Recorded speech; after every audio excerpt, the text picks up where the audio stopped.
Okay, so what we want to be able to make are two joined pinch pots so that we have a large hollow ball. And from here, we can add all kinds of things. So let me show you how to do this.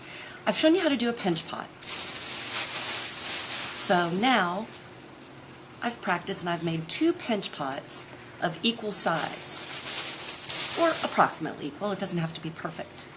What I need to do next is slip and score where the two parts are going to be joined. So I'm going to take my toothpick and I'm going to score the rim of pinch pot 1, or I could use my fork. So I'm making small crisscross scratches, not all the way through, but just scratching the clay. Wherever I want something joined, I need to score and then slip. Scratching the second pot.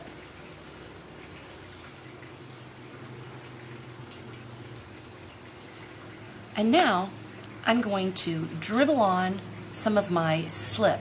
Now this is a mixture of vinegar and water.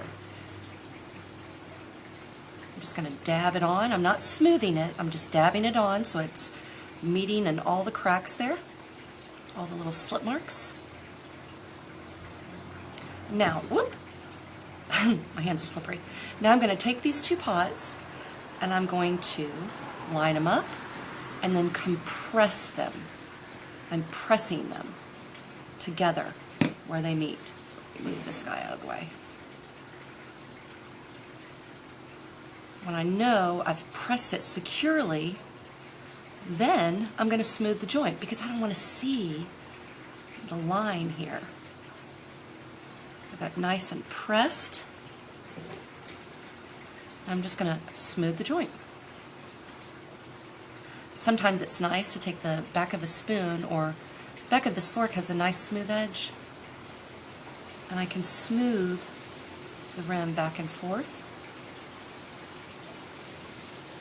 because I'm compressing this joint. I'm making sure that everything's packed together tightly, so when all the moisture is gone, all the dirt particles are as close together as they can be. There's another nice little technique for joining clay, especially if you want to get rid of that crack, is you can take a small piece of clay, which I'm getting now, and I'm going to roll it into a little rope, a little coil.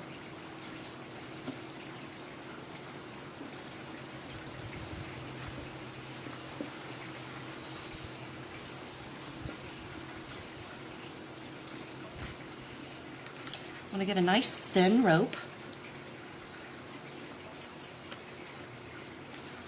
I'm just going to take it, whoops, and I'm going to place it into that little crease, and I'm going to work that clay back and forth to hide that seam. So I'm compressing the clay. I'm not just petting it, I'm actually pressing it. And the air inside the pinch pots is supporting it from the inside. So I'm not completely squashing it down.